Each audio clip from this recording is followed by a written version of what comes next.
Miller steps up, fires in back Canizero. No goals today. Whedon down by Byrnes, picked up by Marquette. Griffin Connor has it off and running across midfield. 10 seconds to a title for the Golden Eagles. Behind the cage, Denver has to double. Connor Gately gets rid of it. And Marquette is the Big East champion for the first time.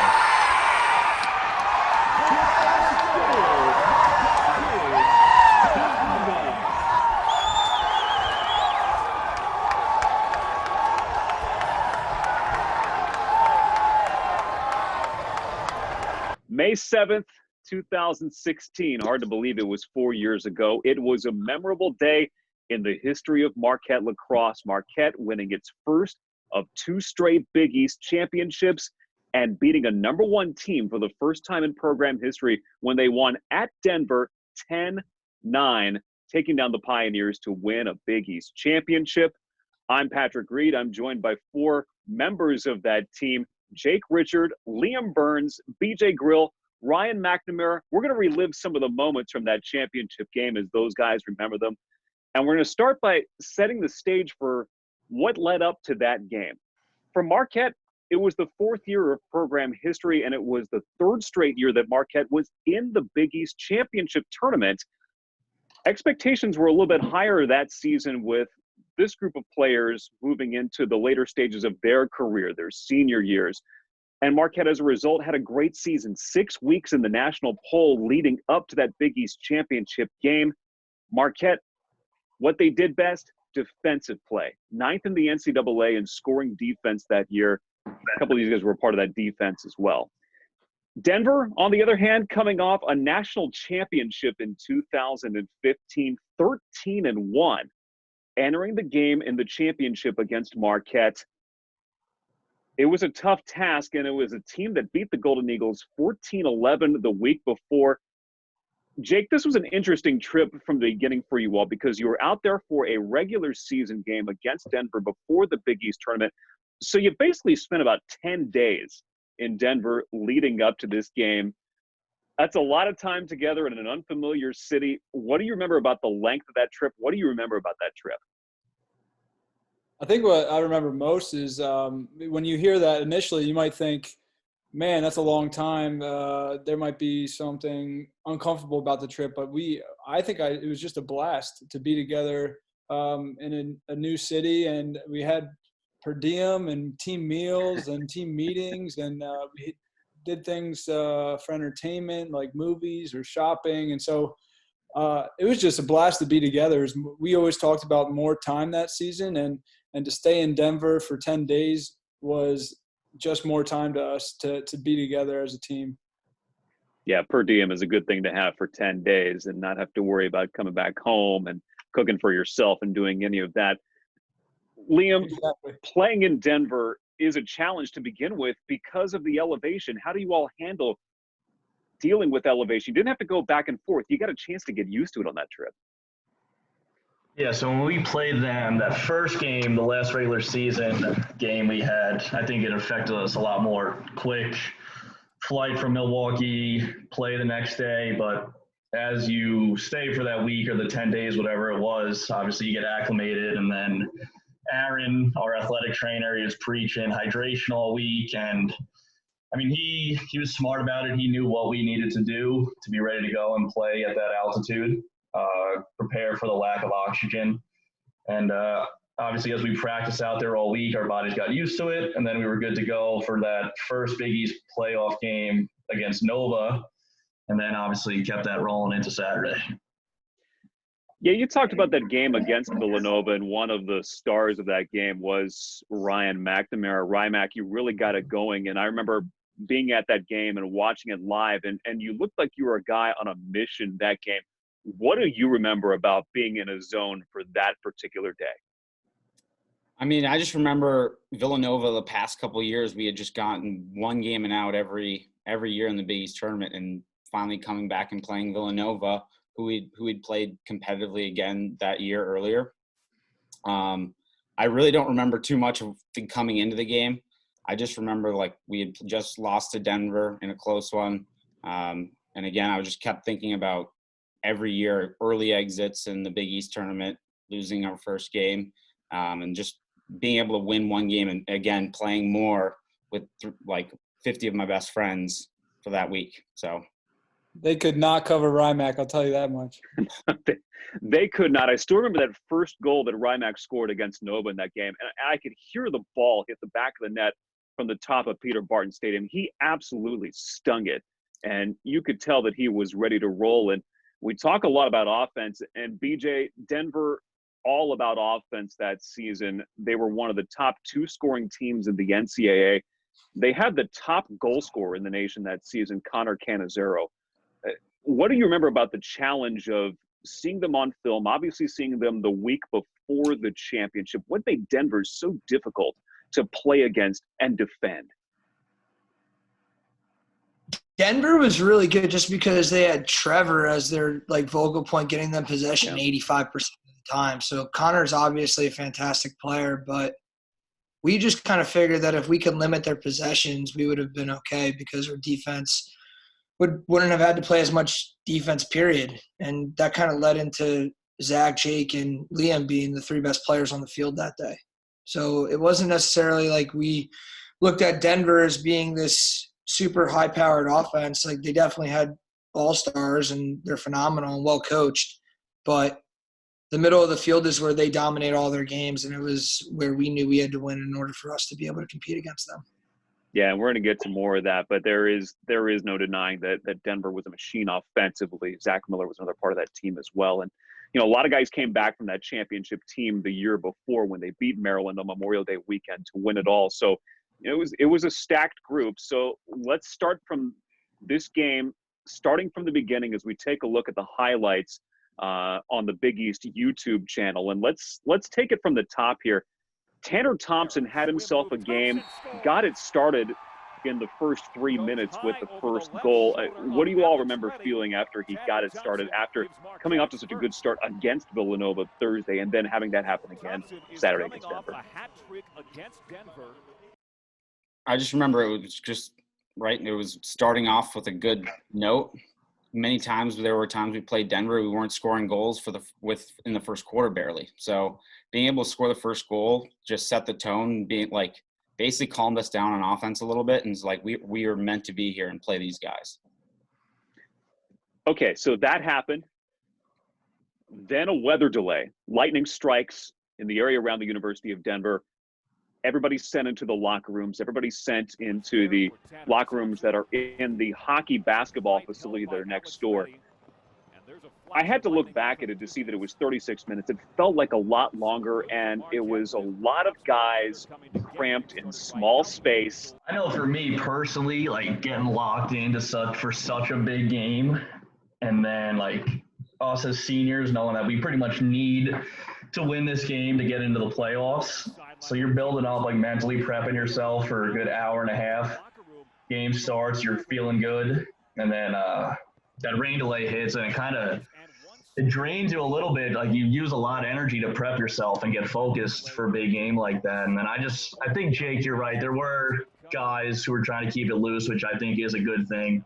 You don't need everyone overthinking it like that. But for me personally, I was like, damn, I got to kind of go through my whole pregame routine again and work myself back up, get the energy there, and get the focus again. So for like that whole 36 minutes, whatever that break was, I was I was feeling more drained than anything, trying, itching to get back out there. I actually forgot that we had a weather delay. I'm going to be completely honest with you.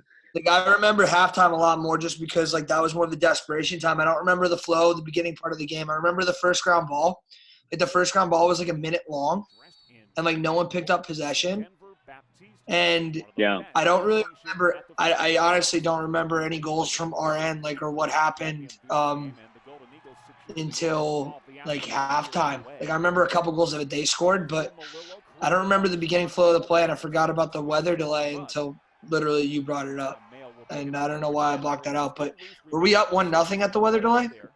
It was 1-0. Tanner Thompson had that first goal, and then they went on a huge run. And then they did go on a run, and so we'll talk about that. It was at one point a 7-2 game, and Yeah. I had had Denver a few times that season, and I remember watching that run happen and thinking, okay, this is a workmanlike Denver run, and it was the kind of thing they did to teams all season long.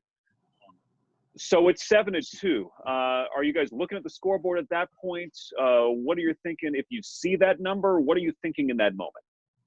There's like one play where it's 1-1, I think, and then Colton Jackson runs down the lefty alley and he stings it with his right hand. And like it was like one of the sickest play, like running down the opposite way and stinging it to the backside plate with his inside hand. And I was like, I don't know what we're getting into today. I was like, this kid's on it. And then the run just like piled up on that because it was like disgusting, and you could tell they were getting into rhythm. And then I remember once it got to 7-2, I was definitely rattled. Like I thought it was over. And like we said next play, and like we needed halftime to reset. But like at 7-2, I was just like, I don't know how we're gonna get the ball. I don't know how we're gonna be able to stop them because they were just absolutely in rhythm. And I think that if we didn't have a pause or halftime, that they would have just kept their train rolling. But we had the ability to reset at that 7-3 point at halftime. Was it 7-2 at halftime or 7-3? It was 7-3 at halftime. And I think one of the important things to note here, too, and this was mentioned earlier, is that for Denver, it really started in the midfield. And it started with Trevor Baptiste, who is arguably the best face-off man in the history of the sport. What is it like seeing him win face-off after face-off and deal with that? And Zach Malillo, to his credit, an outstanding season that year, too.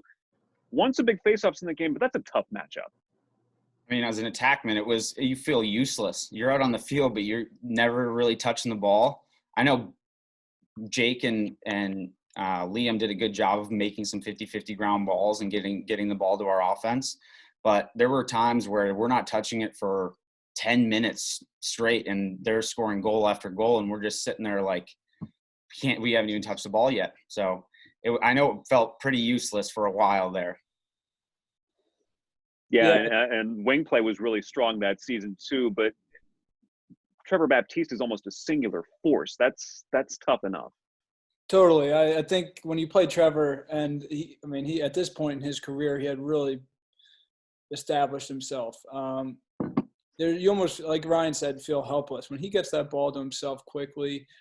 He's such a skilled player, let alone a technician at the faceoff X, that you can't play too aggressive because he'll expose you. And so you know that. You've experienced it many times. And going into this game, I remember Liam and I were just telling Zach, like, just keep the ball on the ground. Don't let him get it. Just tie him in there. Let us get in there, and let's just make it a scrap. And I think Zach did a really good job of that this game. Really made it a 3-on-3 ground ball as opposed to the 1-on-1 at the X. For my money, I would say Trevor is arguably maybe not just the best face-off guy in the world, but maybe the best all-around player, because like Jake said, if you try to swarm him when he comes out of that pile with the ground ball, he's good enough to run by guys. He can score goals. And like Rymack was saying, when you have a face-off guy that dominant, you can just crush a team's spirit. They're playing defense the entire time, and we felt like we had a good game plan going into that game. But like you said, Patrick, it was 7-2 pretty quickly in the first half there. Nothing was working for us. And then offensively, when you do get the ball, you feel like you got to try to make a play, even though probably the best thing to do is sit on it for a little bit. But if you haven't had the ball for 6-7 minutes, you're going to want to try to make that play. And just Denver having a guy like him, like I said, he's an absolute game changer. In addition, there's no shot clock. Right. There's no shot clock in college. This is the last year, or the year after was the last year. So like, yeah, timer on was a factor, and I don't remember timer on being a factor in this game. No, loosely called, right? Like loosely, yeah. They play such a well-coached way. Like he's brilliant. Matt Brown's brilliant. So like they know the proper way to engage so that they're not getting a stall called on them, but they're never turning the ball over. So possessions turn into 2-minute possessions. They're never going to turn the ball over, and they're winning faceoffs. So they're just rhythm just automatically develops that way. And that's why they were such a lethal combination. And, yeah, Trevor probably is one of the best players. And combine him with being such a well-coached staff like they had, They're just using him in the exact way, the proper way, like the exactly perfect way. And that's why they had so much success. All right, reliving this, I think we all feel a little bit beaten at this point. It's 7-3 at halftime. What do you guys remember about halftime? Well, we gotta back up a little, Patrick. Okay. Because Jake had that play. It was That's 7-2. right. We're on the defensive end. Jake finally decides to make a good play. He gets a ground ball. Come on. Hits me going up the field, and then Yep. my It one sticks it. goal, my only goal of the That's season. right. Every other goal or every other season, I had more goals than my senior year. I get that third goal right before half, and then for me, that kind of fired me up personally. I know Jake was ready to roll after that. I think that had something to do with getting momentum going our way for sure. Okay, I think we're all fired up here. Liam, you got me fired back up. So let's turn the page. Let's get to that second half. And a couple of really big goals, and we'll get to the second one from Andy DiMichele, but it was a big one to start the second half, to make it a 7-4 game, to make it a 3-goal game. Then it starts to roll for you guys. Then the momentum starts to build, and you start to get some possessions. What was the experience like after drawing it closer, drawing it to a 3-goal game just after halftime? Well, I think I remember at halftime just kind of thinking about, like, it's like all or nothing right now. Like, there's not anything to hold back for, right? If we want to be able to continue to play, we got to win this next half, or we got to make a big comeback. And then I think Jake and Liam did, like I said, a really good job of getting the ball on the ground and not letting Trevor pick it up and go get it to their offense, and just winning some 50-50 ground balls. I think I remember just starting to feel like, okay, we're getting kind of a rhythm on offense. I remember that Andy DiMichele goal specifically was just one of those, like, I think there were like 3 passes, like quick, and Andy was wide open for a step down shot. And it was just a really good offensive team goal. And I think that really kind of like, okay, we're calm down, like, just make the next play. And I think that helped a lot. You know, the other fun thing too is he was wearing number 6, Kyle Whitlow's number, and that was a tough guy to lose in March, because he's a guy you would rely on in this type of position. So to see number 6 out there, not Whitlow, but DiMichele, that's pretty cool. Yeah, that was awesome. Kyle is one of the toughest guys to ever come through the program. And when he went down, that was really tough for our team.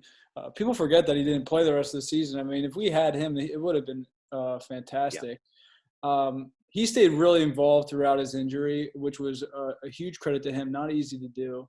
And when Andy kind of picked up the flag and carried it forward, I think it kind of all excited us, because Andy naturally had that toughness that Kyle kind of carried, that chip on his shoulder, and he was really playing with it that day.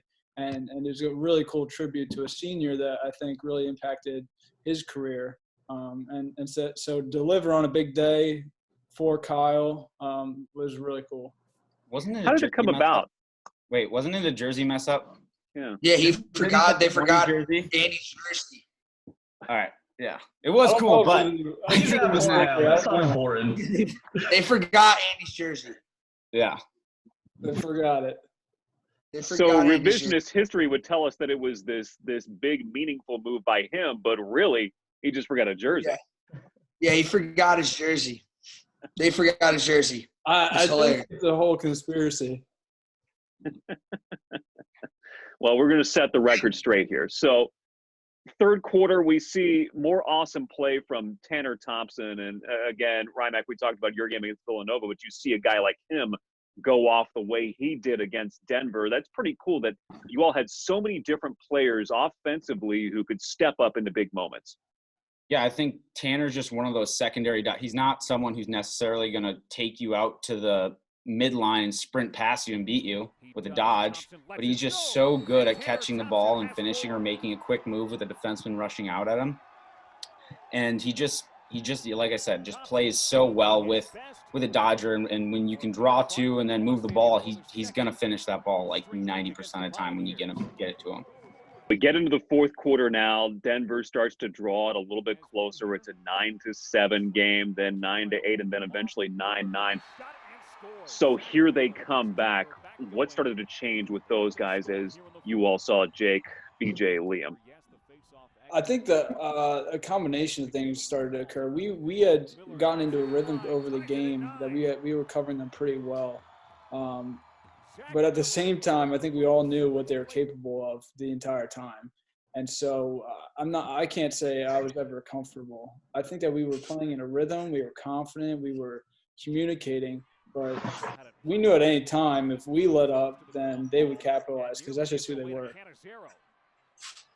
In the second half there, we did a much better job of containing Baptiste as much as possible. I remember after that game, people were freaking out saying that we were slashing him that whole second half and there should have been way more fouls, but they didn't call anything, and because of that, we were able to get the ball a lot more on offense. And now offensively, you're able to get in a rhythm, build some confidence, and like Rymack said earlier, you had so many different goal scorers that game. Tanner had a bunch. Graham Priestler, I remember, scored one from what felt like 20 yards, a high bouncer. I was like, he's winding up to take this shot. And I'm thinking to myself, what is he doing? Lane, an absolute energy guy. He scored a big goal, hard fist pump. And when you can string goals like that together, obviously you're going to build momentum. But in the back of your mind, you're always checking the clock. You're like, how close are we here? Do we have this? Knowing that at any moment they could spark the keg there and go on a huge run. But I think kind of like first half, second half, momentum flip-flopped, and they kind of got out of their rhythm because they weren't winning as many face-offs. And obviously that played into our hands. Cole made some big stops. And then we were able to just hang on there for the rest of the game. It really came down – Liam and Jake played out of their minds in the second half. Out of their minds. They're the two best players on the field in the second half. It's not even close. Liam, was the best player. It was probably the best lacrosse game I've ever seen anyone play was Liam in that game, in the second half in particular. He was out of his mind. I agree. And, out of this world. So it really all started in the middle of the field, and it allowed our defense to get rest. And, it throws them out of rhythm. Baptiste had only lost in his entire career 4 games under 50%, and that was one of the 4. And that's the game he lost. So it's that supersedes any of our talent or anything like that. And it started with Zach tying him up, but Jake and Liam, that we had 2 pros, 2 all-world guys on the wing who out-athleticized and outplayed their best guy. Building on something that a few of you guys have talked about there, Denver went scoreless for the final 12-plus minutes of the game. Did that feel like an eternity to you guys? I mean, they had their share of possessions. Obviously, DeMache gets the game-winning goal with just under 6 minutes left, but they had a lot of possession time. They spent a lot of time in the Marquette end.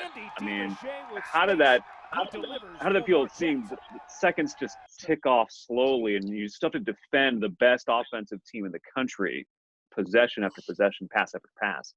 I think what I remember most is we had gotten the ball toward, right at the end of the game, and we ended up turning it over. Gately's stick went flying in the air, and I could not believe that we had to play defense again. I was like, oh my gosh, we have to play these guys. And they're such a good offense. This is a high pressure situation. And what I remember most about that fourth quarter is just really that last possession and how the whole game came down to it. And I was like, hey, I wouldn't have wanted to end any other way than on our end. All right, let's go to those final seconds. Gately's holding the ball in the offensive box. 2 seconds now. 1, tick off. He tosses it in the air, and everybody runs.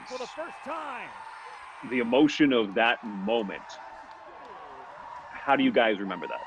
At the end of the game, I remember Griffin Connor got a ground ball or a pass from Cole and started sprinting up, and that's when, I think there was probably 10, 15 seconds left, and he was running up the field.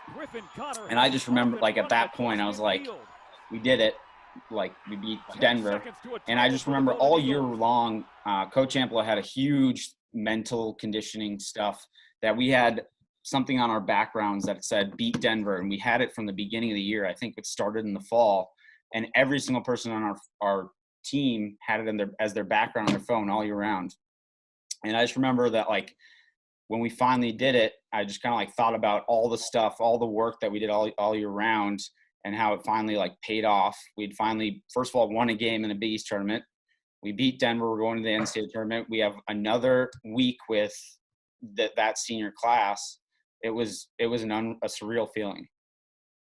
When Griffin got that ground ball, that same thought process, Ryan, like, you really don't know how to process those emotions. And I think if you show Joe's face or his reaction when the horn goes off, he's just like looking around. His hands are kind of just at the side. He doesn't know what to do either. Like, did that actually just happen? That's like a holy shit type of moment. And, I mean, there was a lot that went into that. I mean, culmination of 5 years of work, like me and BJ being part of that year one group. We didn't mention this yet, but Coach Orson, he is someone, I mean, I credit a lot of my success and the reason I am the player that I am because of him. And he left in the fall of that year. And he was coaching with Denver, so to beat him was amazing. And I remember before that game, I don't think Marquette's only beaten a number one team in any sport, I think one other time, Joe was telling us. And I remember getting texts from, this was really cool. Travis Diener was texting me. That means he went out of his way to ask Amplo for like our numbers. And he was like, good luck today. Like, you guys got to believe in yourselves. Like, you got the support of Marquette behind you. And obviously that celebration on the field and in the locker room. And then after that dies down and you're checking your phone and you got 30 missed calls from like your best friends who are watching from all over the country, just internalizing that and processing and just a flood of emotions. It was obviously, I mean, still probably one of the greatest days of my life. Something obviously I'll remember forever. I obviously wasn't there for the first year, but I think we all just took a chance on Marquette and what it stood for. And we worked our butts off. And to see it come to fruition, not everybody gets that opportunity, but to see it come to fruition at a moment like that, your senior year, is really a unique opportunity, and to be able to enjoy it with all your guys is even better. And so I think we were really proud of, we proved that when we chose to go to Marquette, we weren't wrong. This place is a special place. This place wins, and we proved that. And I think that we were really proud of whatever happened next. We were ready to go, but we showed that Marquette was capable of doing a lot of things. And so it was really, really exciting. And again, just like a fulfilling moment. In total, Marquette has only beaten the number one team in the country 3 times in any sport.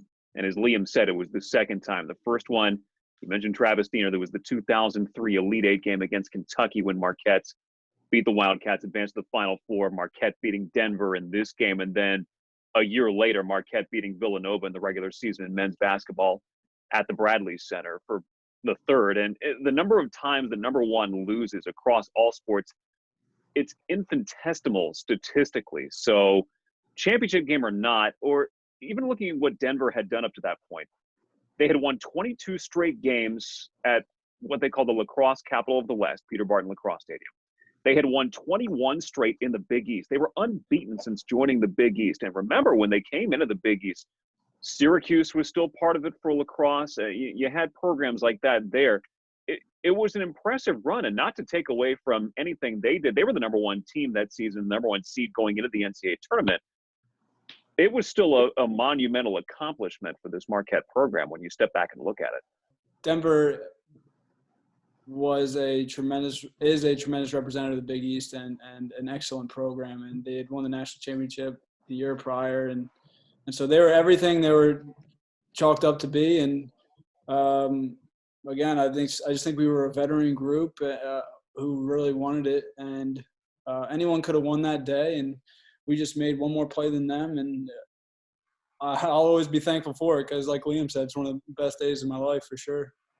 Yeah, I think that like the group of guys that we had were just such a competitive, like grinded out type of style lacrosse.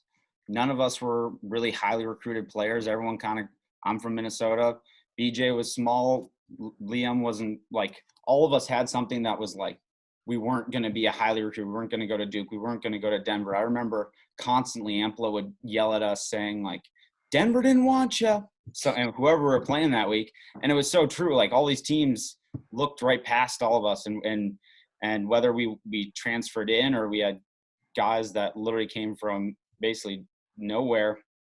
I think everyone just had something to prove, and you could tell at like practices. I remember coming back from practices, going against BJ, Jake, and Liam, 3 of like the best players in the world now.